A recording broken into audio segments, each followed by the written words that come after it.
전면 유리 레인이 블루 시공할 때도 전면에 기본적으로 이게 굴곡이 많다 보니까 최대한 모든 부위를 다 이용해서 균일하게 좀 시공해 주는 게 굉장히 중요합니다. 그리고 그렇게 하려고 하다 보니까 이거는 컴퓨터 재단에 갖고는 되지가 않아요. 왜냐하면은 컴퓨터 재단은 딱 라인을 맞춰서 하기 때문에 여기서부터 꽂아야 돼요. 여기서 꽂다 보면 한계가 있고 수축의 한계점에 와서는 백화 현상이 생길 확률이 높습니다. 최대한 이쪽 부분까지 이용을 하려고 하다 보니까 가재단으로 빼되 여기를 직각 방향으로 수직 방향으로 빼서 이 부분 또 상단의 이 부분을 최대한 활용해 줘야 됩니다. 자, 이렇게 가재단 하는 게 굉장히 중요하고요. 제가 이제 꼬아서 시공을 하겠습니다.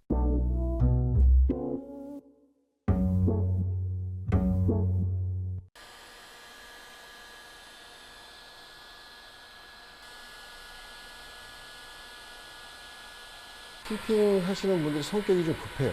급하다 보니까 이런 굴곡이 생겼을 때 빨리 걷으면 좋겠다, 이 상황을 빨리 모면했으면 좋겠다, 이렇게 어려운 시공일수록 빨리 끝냈으면 좋겠다는 생각으로 마음이 조급한 상황이 됩니다. 그러다 보니까 일반 차에서는 발생하지 않죠. 평온한 마음에서 발생하지 않는데 다급하다 보니까 오히려 이거는 어려운 차일수록 천천히 하고 굴곡이 많은 차일수록 천천히 해야 전체적인 시간으로 봤을 때는 짧은 거죠. 한 번에 끝낼 수 있어요. 근데 빨리 굴려고 하다 보니까 히트건이 이렇게 가요. 가까이 가게 돼요. 마음이 급해서. 특히나 이 내 모서리 같은 경우에 가까이 가면은 그냥 망합니다. 그냥. 그래서 천천히 온도를 낮추진 않았어요. 630도로 맞춰져 있고 이 거리로서 자, 꾸준하게 눌러줘야 돼요. 참을성 있게. 팔이 좀 아파도 참을성 있게 쫙 대고 있어야 쫙 자연스럽게 펴집니다. 반사 필름 같은 경우는 금속이 있기 때문에 금속이 있는 필름들은 거기에 맞게 달아줘야지 제가 움직이지 내 성질대로 한다고 해서 얘가 따라와 주질 않아요. 급할수록 천천히 멀리서 대세요. 그냥 이렇게. 자, 이 모서리일수록 멀리서 기다려줘야 돼요. 갑니다. 옆으로 쫙 조금씩 움직이죠. 제가 기다려줘요. 수축이 안 되는 것 같아도 그냥 기다려줘요. 계속. 안 된 것 같은데 다 됐어요.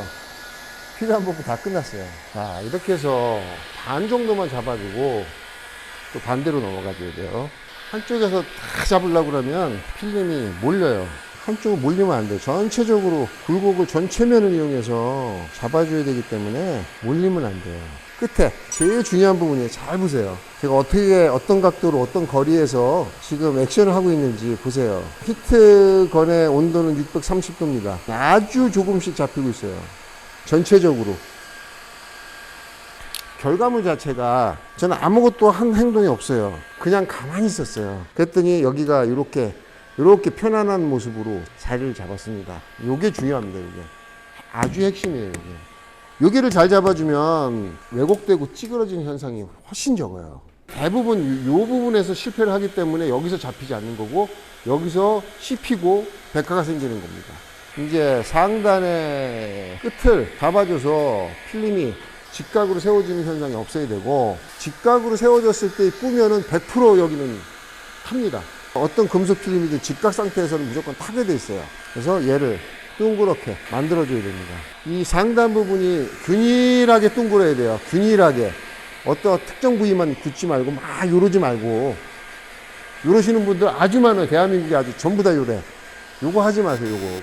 아주 나쁜 버릇이야. 요거는. 그냥 필요할 때만 이렇게 할 수도 있는데 매번 모든 시공을 다 이렇게 하면은 힘들어서 어떻게 합니까 그거. 균일하지도 않고. 이렇게 되세요. 그냥 이렇게. 그냥 미세하게 천천히 이동하면서 이렇게 대주세요. 이렇게.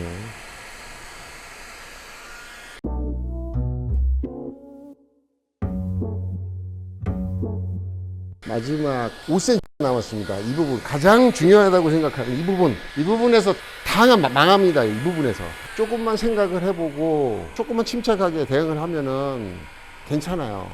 여기서 백화가 생기고 여기서 씹히고 다 해요. 네, 침착하게 하면 됩니다. 그냥. 필름은 이 대각선으로 유리의 마감은 여기로 돼 있어요. 그래서 필름은 지금 여기까지 잘랐잖아요. 이 부분을 최대한 이용해 줘야 돼요. 이쪽으로 이렇게 해서 빳빳하게 세워진 부분을 굽지 말고 히트건을 고정하면 안 됩니다. 균일하게 계속 가줘야죠. 움직여야죠. 얘를 움직이지 않으면은 그냥 타버립니다. 자, 요런 모양이 됐을 때. 자, 이렇게 됐죠. 야, 여기서 이거 꾸면 안 돼, 이거. 100% 백화예요, 백화. 얘를 세워줘야 돼요. 얘를 누운 상태에서 굽지 말고 이땐 손을 잡아. 잡지 말라고 그랬지만 이럴 땐 잡아야 돼. 세워서 잡고 됐어. 여기 남았어 이제. 제 위쪽 다시 흔들지 말기.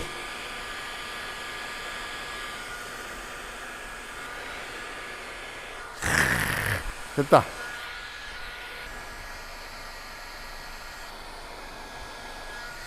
됐어. 자, 이제 밑에만 하면 되지, 밑에. 밑에가 비교적 쉬워요. 쉽지만 항상 방심은 금물. 항상 정신을 똑바로 차리고 쉽다고 생각하는 순간에 그냥 실수를 하게 됩니다. 그냥 사람 작업하는 내내 똑같은 마음을 가져야 됩니다. 참고로 말씀을 드리자면 제가 옛날에 언급을 드린 적이 있는데 작업을 하면서 작업장에서 음악을 트는 행위는 제발 안 해줬으면 하는 마음입니다. 개인적인 생각이고요. 오해는 말아주세요. 저는 작업하는 중에 음악은 윈도우 틴팅 작업 퀄리티에 안 좋은 쪽으로 영향을 준다고 생각하는 사람입니다. 집중할 수가 없어요. 음악이 들으면.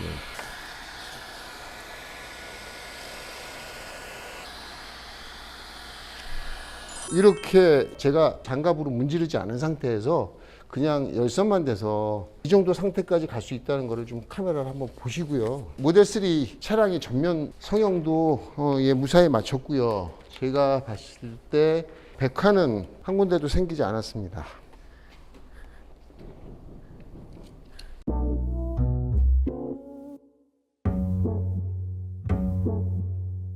이제 밖에서 재단을 해서 안쪽에서 붙여주도록 하겠습니다.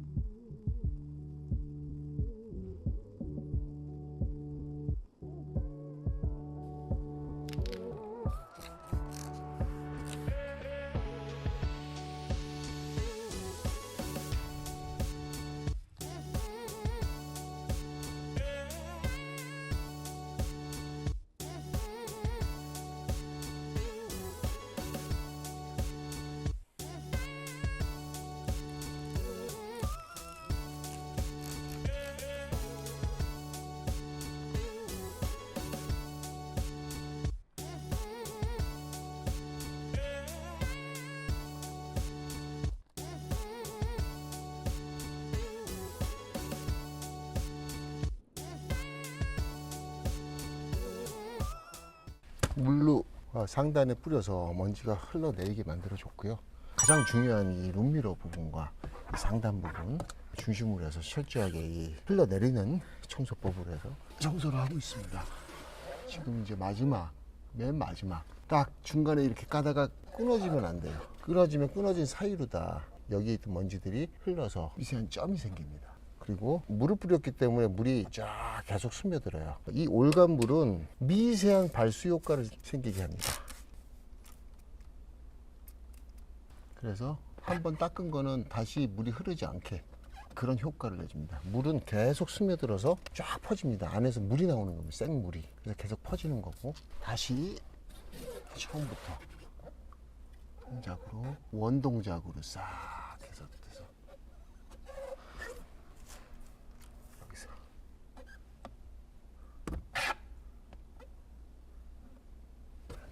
끊어졌기 때문에 다시 룸미라 밑에 먼지들 여러분들 너무 많이 경험해 보셨을 테고 먼지는 다 룸미라 부분에서 들어간다 했어요. 했는데 여기서 먼지가 나와. 그럴 때는 세로로 직각으로 쳐요. 그 다음에 가로로 직각으로 쳐줘요.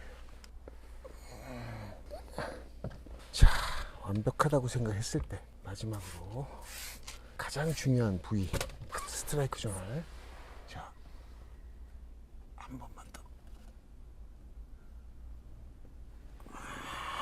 자, 정상을 맞췄고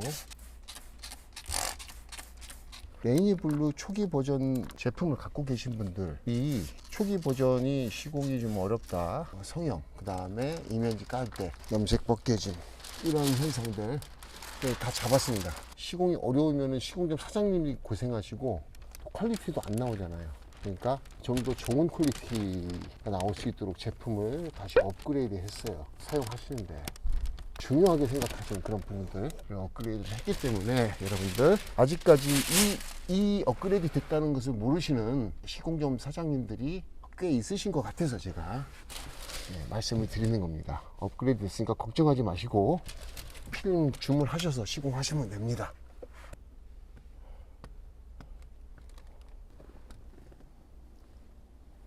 보통은 가스키징으로 이렇게 잡아가 주게 되는데, 가스키징을 하는 이유는 가스키징을 한 다음에 얼추 봤을 때 정확히는 아니지만 50% 정도는 감을 잡을 수가 있어요. 먼지가 있는지는. 이 상태에서 먼지가 있으면은 다시 필름을 들춰갖고 그 먼지를 잡기 위해서 가스키징을 해주는 겁니다.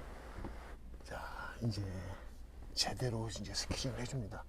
자, 레이니블루 스키징은 조금 더 강하게 스키징을 해줘야 돼요. 그리고 이 날을 세워서 이렇게 해주고, 손으로 만져봤을 때 만질만질할 정도로 쇠자루 커팅해서 날카로운 상태에서 써주면 스키즈를 다시 자를 때 그 번거로움보다 고객님이 이제 시공하고 나간 다음에 다시 전화 오고 다시 재시공해주고 다시 뭐 상담하고 하는 그 시간보다 훨씬 더 절약이 돼요. 그러니까 번거롭다고 생각하지 마시고 이 스키즈를 아주 날카롭게 커팅을 해서 시공하시면 됩니다. 스키징 할 때는 이렇게 왼손 할 때 여기까지 스키징 했죠. 경계선에서 가주고요. 자, 눈에 안 보여도 가운데 한 번 더 가줘야 돼요. 갔지요. 간 다음에 가운데를 한 번 더 밀어줘.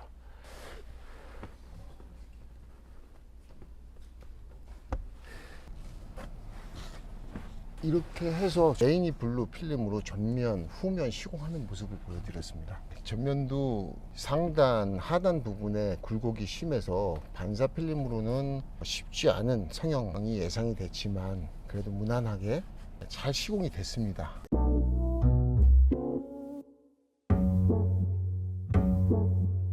이렇게 해서 테슬라 모델 3 차량 시공을 무사히 마쳤습니다. 제가 말씀드렸듯이 반사 스퍼터드 컬러 필름인 레이니블루 같은 필름, 테슬라 모델 3 차량에 원피스를 시공하는 것이 거의 불가능하다.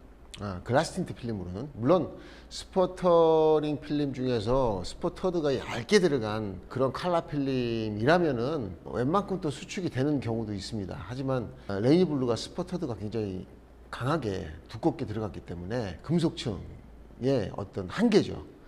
그것 때문에 이제 열 성형을 할 때 수축의 한계점까지 갔을 때는 필름이 탈 수도 있는 상황이기 때문에 제가 그 시공에서 투피스로 나눠서 시공을 하는 것을 보여드렸습니다. 저는 그래도 무사히 마칠 수가 있었지만은 여기서 좀 주의할 사항이 있는데, 투피스로 나눠도 그 굴곡, 유리의 그 좌측 우측에 나오는 그 굴곡이 크게 줄이진 않습니다. 조금은 줄일 수 있어요. 조금은 줄일 수 있었기 때문에 시공까지 가능한 건데, 투피스로 만약에 하시는 경우가 생긴다면은 백화에 대해서 어느 정도 가능성이 있다라는 부분을 인지를 하신 다음에 고객한테 미리 말씀을 드리는 건 어떨까 하는 생각입니다. 감사합니다.